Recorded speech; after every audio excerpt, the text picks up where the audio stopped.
This video is about how we can activate the core musculature to help support lower back, hips, and any other things like that that might be causing mechanical issues through running or just general lower back pain. Okay, so part one, the sagittal suture swipe. So our skull is made of lots of different bones, and where those bones join together is called a suture. Now each one of the sutures in our skull has a direct nervous line, sensory and motor, to a particular muscular area. So the sagittal suture, the one in the middle of our head that divides it into left and right hand sides, activates the transverse abdominis and all the core musculature. So if you give that a rub, it's going to wake up the nerves there. And then also rub alongside where your rectus abdominis is, so the six-pack muscles, rub along the side of there. And then we activate by doing a hollow hold. Now, full hollow hold is a really hard exercise. So a regression is to pull your knees up here, push your lower back into the floor, lengthen and straighten your arms, tuck your chin, and hold for about 20 seconds, okay? Because we're activating nervous tissue here. We don't have to go to the full version, but if you want to, because you're some kind of twisted mind masochist, you can go here and hold. Again, 20 to 30 seconds, but this is absolutely fine. And then you can repeat that exercise. Each time you're going to do a heavy lift before you go for a run. If you've been sat down for any particular length of time, it's good to do in between sets if you're just trying to fire up your back and give your core musculature some control. Okay, so really easy, quick swipes to hack those nervous systems. Okay, back to the skull.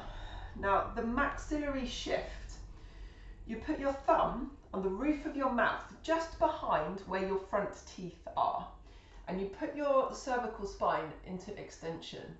And as you breathe in, you press, and as you breathe out, you relax. So I'm going to show you a couple of times, but I'm not going to be able to talk during this. So you go.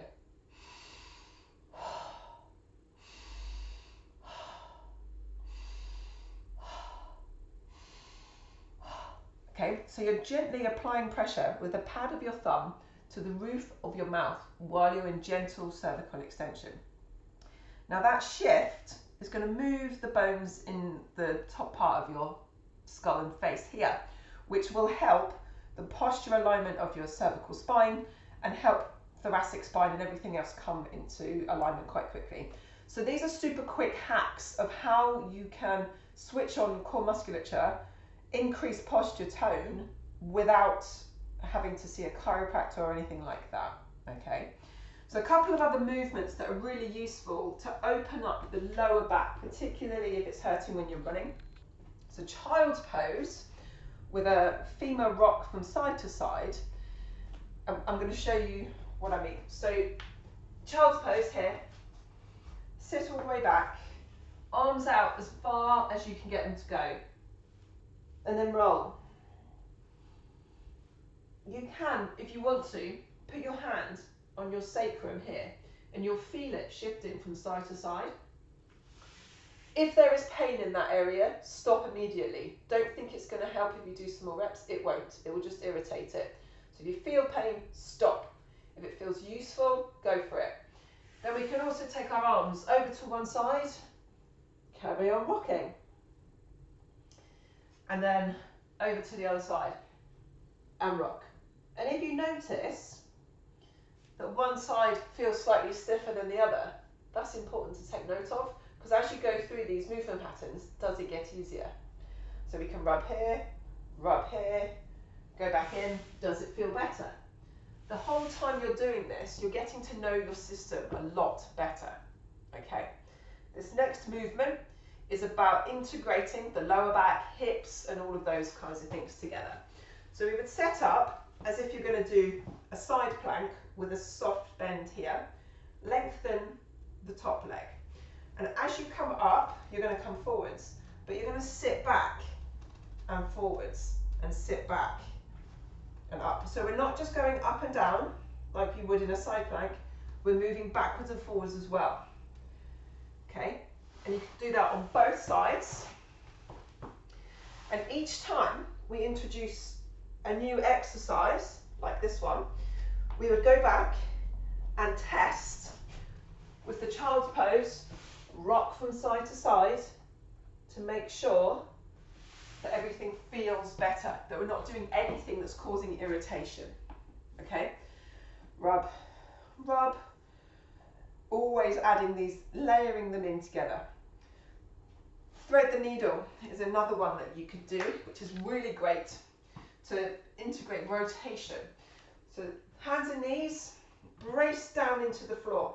So someone was going to come and push me to the side, I wouldn't budge.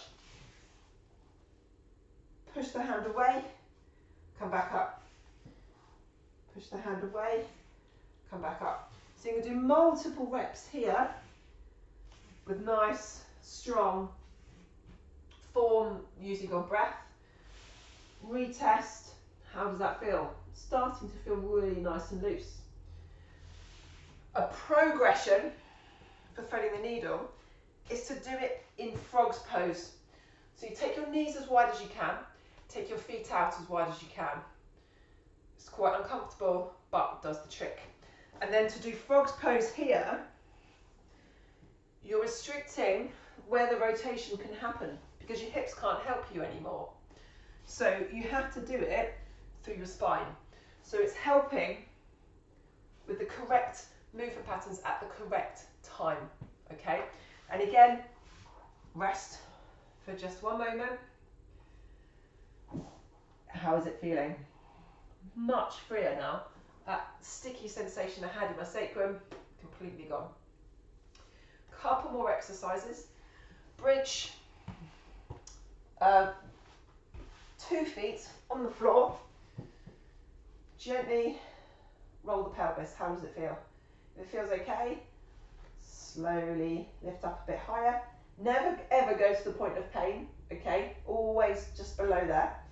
And then, if you can, pull one leg in at a time.